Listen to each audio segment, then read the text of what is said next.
अस्सलाम वालेकुम, my name is Mohammed Shoaib. आज की इस वीडियो में हम डिस्कस करेंगे नाइन्थ क्लास का एक बहुत ही इम्पोर्टेंट शॉर्ट क्वेश्चन जो अक्सर पेपर में आता है। तो क्वेश्चन में वो कहता है कि फाइंड सिंगुलर और नॉन सिंगुलर मैट्रिक्स। उर्दू में वो कहेगा नादिर और गैर नादिर कालिब मालूम करें। तो ये हमारे पास एक मैट्रिक्स ए गिवन है। तो इसका हमने सिंगुलर और नॉन सिंगुलर मैट्रिक्स कैसे फाइंड करेंगे, तो हम इसका क्या मालूम करेंगे, डिटर्मिनेंट। तो डिटर्मिनेंट हम कैसे फाइंड करते हैं, तो इसको मैं डिटर्मिनेंट की फाइंड में फॉर्म में लिख दूंगा। ठीक है, तो उर्दू में हम इसको ये कहते हैं मक्ता। तो इसको मैंने ए को इस फॉर्म में लिख दिया, तो ये हमारे पास डिटर्मिनेंट का साइन है। तो ये जो स्क्वायर ब्रैकेट है इसको भी हम डिटर्मिनेंट की फॉर्म में लिखेंगे, 3, 6, 2 और 4। ये हमारे पास जो entry C as it is आ गई।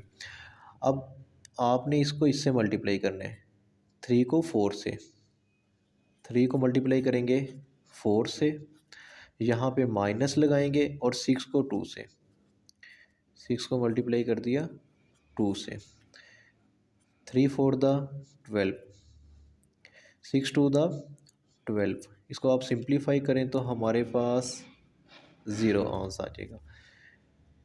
ए का डिटर्मिनेंट क्या आ गया, 0।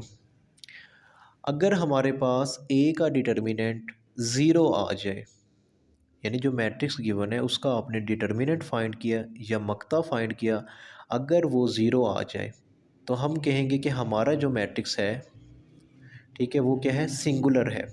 ठीक है, so A is a singular matrix. ठीक है, सिंगुलर आप लोग कैसे याद करेंगे, जैसे कि फ़र्ज़ करें कि अगर एक क्लास में एक स्टूडेंट है, उसका क्लास में कोई दोस्त नहीं है, मतलब उसका ज़ीरो फ्रेंड है, उसका कोई फ्रेंड नहीं है, तो इसका मतलब ये हो गया कि वो बंदा सिंगल है, क्लास में क्या है, सिंगल है। तो वो क्या हो गया, सिंगुलर। यानी जैसे ये जो मैट्रिक्स था इसका डिटर्मिनेंट क्या आ गया, ज़ीरो आ गया, तो ये क्या है, सिंगुलर है। और अगर इसका डिटर्मिनेंट ज़ीरो ना आए तो वो क्या होगा, नॉन सिंगुलर। और उर्दू में हम इसे कहते हैं, ये हमारे पास क्या है, नादिर कालिब। क्या है, नादिर कालिब। ठीक है, इसी तरह हमारे पास ये मैट्रिक्स भी गिवन है सी। तो इसका भी हमने क्या मालूम करना है, नादिर या गैर नादिर कालिब। आप इसे कह सकते हैं सिंगुलर और नॉन सिंगुलर। तो इसको मैं डिटर्मिनेंट की फॉर्म में लिख देता हूँ सबसे पहले। तो ये 2 4 2 5। अब आप इसको मल्टीप्लाई करें, 2 को मल्टीप्लाई करोगे 5 से और 4 को मल्टीप्लाई करोगे 2 से, यानी कि आपने इसको इससे मल्टीप्लाई कर दिया और इसको इससे, दरमियान में क्या आया, माइनस। ये एरो आपने नहीं लगाने, ये मैं सिर्फ आपकी अंडरस्टैंडिंग के लिए आपको बता रहा हूँ। 2 को 5 से मल्टीप्लाई करेंगे हमारे पास 10 आंसर आएगा, और 4 को 2 से मल्टीप्लाई करोगे 8 आएगा।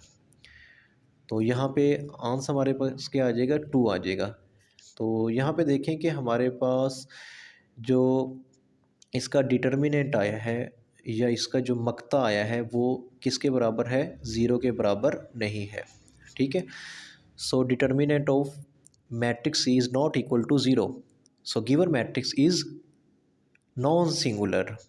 ठीक है, तो ये हमारे पास क्या है, नॉन सिंगुलर मैट्रिक्स है, या इसको हम क्या कहेंगे, गैर नादिर कालिब भी कह सकते हैं। क्या कहेंगे, गैर नादिर कालिब। मुझे उम्मीद है कि आप लोगों को ये कॉन्सेप्ट अच्छे से समझ आ गया होगा। तो अब जैसे आप लोग सोचते हैं ना कि कॉन्सेप्चुअल पेपर आएगा या एनालिटिकल पेपर आएगा 25%, तो वो कैसे आ सकते हैं। देखिए, वो अपनी तरफ से भी कोई मैट्रिक्स दे सकते हैं आप लोगों को कि ये सिंगुलर और नॉन सिंगुलर है। आप लोगों ने इसी के मुताबिक, ये जो मेथड मैंने आपको बताया, इसी के मुताबिक आपने क्वेश्चन करना है। तो वो आप इजीली उसको बता सकते हैं कि ये हमारे पास मैट्रिक्स है, ये सिंगुलर है या नॉन सिंगुलर है। तो वीडियो आप लोगों को अच्छी लगी है, इसको लाइक करें, अपने दोस्तों के साथ शेयर करें और हमारे चैनल को यूट्यूब पे सब्सक्राइब करें। मिलते हैं नेक्स्ट वीडियो में। अल्लाह हाफिज़।